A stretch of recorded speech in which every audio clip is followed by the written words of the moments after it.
वेळ लागेल तुम्हाला बनवायला? हा,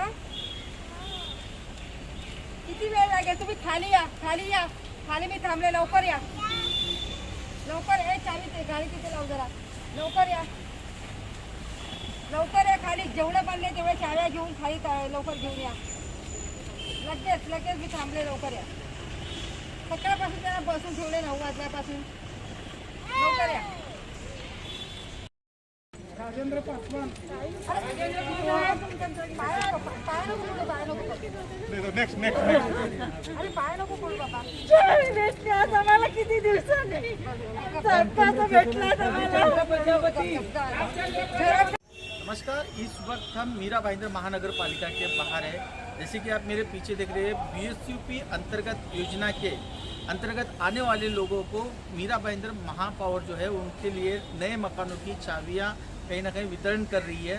हम इसी विषय को लेकर मीरा भाईंदर की महापौर जोसा हसनाल से बात करेंगे। आइए जानते हैं उन्होंने क्या कहा। ये जो BSUP योजना के अंतर्गत कितने लोगों को चाबियां दी गई हैं? मीरा भाईंदर क्षेत्र में जनता नगर विभाग में BSUP योजना के अंतर्गत जो लाभार्थी है उनको MMRD के तहत हमारे पास जो आई हुई बिल्डिंग है उसमें SK हाइट जो बिल्डिंग है उसमें हम 250 लाभार्थियों को चाबी देने का हमने काम चालू किया है। उसमें से अभी तक 50 लाभार्थी को चाबी दी गई है। जो बाकी के लोग हैं उनको कब तक चाबी दी जाएगी या बाकी का क्या प्रोसेस है? उसके डॉक्यूमेंट तैयार हो रहे हैं, तो उसमें थोड़ा प्रशासन की ओर से वो काम चालू है। आज शाम तक लगभग 100 आदमी को और लाभार्थियों को चाबी दी जाएगी, बाकी को कल देंगे। तो चाबियां अभी क्यों दी जा रही हैं?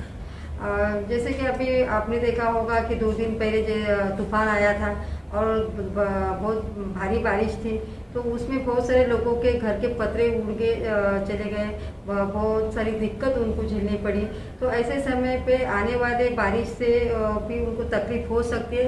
इसके लिए ट्रांजिट कैंप में जितने हमारे BSUP के योजना के तहत जो लोग रह रहे हैं लाभार्थी हमारे, उनको हम SK हाइट ये बिल्डिंग में शिफ्ट करवा रहे हैं। उसी प्रकार MMRD की दरवेश बिल्डिंग भी हमारे हाथ में आ रही है। उसमें भी 400 फ्लैट है जो हम हमारे BSUP लाभार्थियों को देने वाले हैं। बहुत सालों से जनता नगर विभाग के जो लाभार्थी है वो अपने खुद के फ्लैट से वंचित है, फिर भी मीरा भाईंदर मनपा प्रशासन की ओर से तथा हमारे सभी स्थानिक लोक प्रतिनिधियों की ओर से बहुत भारी कोशिश हो रही करके वहाँ पर BSUP बिल्डिंग की इमारत बनाने का कार्य जोर से शुरू है।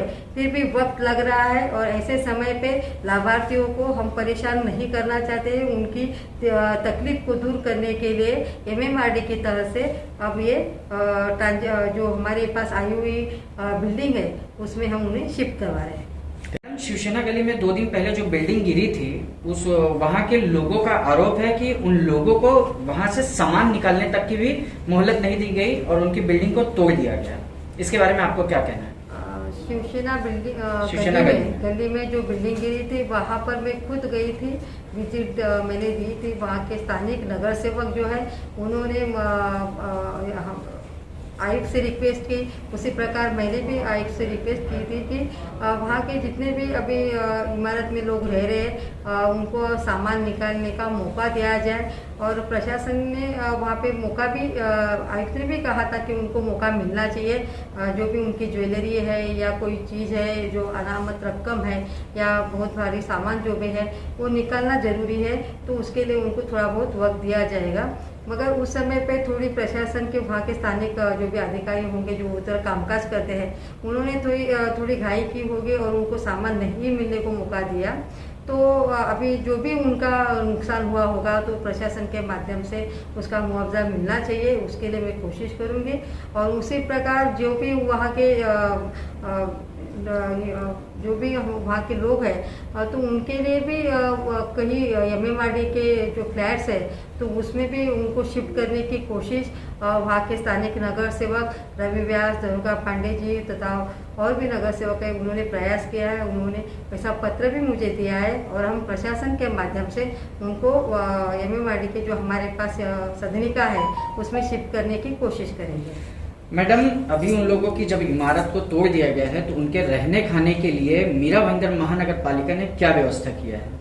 प्रशासन की ओर से उनको भोजन की व्यवस्था तथा जो भी चाय नाश्ता होगा उसकी व्यवस्था प्रशासन के माध्यम से की है, मगर उससे वो तत्पूर्ति जो भी व्यवस्था है उससे उनका आगे का जो जीवन व्यतीत नहीं होगा। मैं चाहती हूँ कि उनको परमानेंट सॉल्यूशन होना चाहिए, क्योंकि ये हादसा जो उनके साथ हुआ है उसको प्रशासन उनके तथा लोक प्रतिनिधि के माध्यम से उनको सहकार्य मिलना चाहिए। जो हादसा 2 दिन पहले सुशेना गली में हुआ है मैडम, इस तरह के हादसे को रोकने के लिए आप किस तरह की कार्यवाही आगे करेंगे? मीरा भाईंदर क्षेत्र में जितने भी धोखादायक बिल्डिंग्स हैं उनको महापालिका के माध्यम से पहले ही नोटिस दी गई है, मगर फिर भी कुछ लोग हैं कि जिन्हों व्यवस्था नहीं कर पाते हैं या वो सोचते हैं कि ऐसी धोखादायक बिल्डिंग में हम रह के गुजारा करेंगे। तो मैं सभी को विनती करना चाहूँगी कि जो भी बिल्डिंग को नोटिस मिली है उन्होंने अपनी ऐसी बिल्डिंग को खाली करना चाहिए, क्योंकि देखिए ऐसे हादसे जब होते हैं तो जान भी जा सकते हैं। ये तो अच्छा हुआ कि सुशेना गली में जो इमारत गिरी उसमें किसी की जान नहीं गई, मगर आने वाले समय में कहीं हादसा कभी भी रात को भी हो सकता है, दिन को भी भारी बारिश में भी हो सकता है। आपने जो तूफान देखा बहुत भारी तूफान था, तो ऐसा आने वाले समय में बारिश में ऐसे हादसे न हुए करके नागरिकों ने भी सतर्क रहना चाहिए। प्रशासन तो हमारे साथ में है ही, मगर धोखादायक बिल्डिंग जितनी भी होगी उसमें जो नागरिक रहते होंगे उनसे मैं ये विनती करना चाहूँगी कि वो उसको तुरंत उन्होंने खाली करना चाहिए और दूसरी जगह पर उन्होंने शिफ्ट होना चाहिए। बारिश के समय पे ऐसे बिल्डिंग में उन्होंने नहीं रहना चाहिए।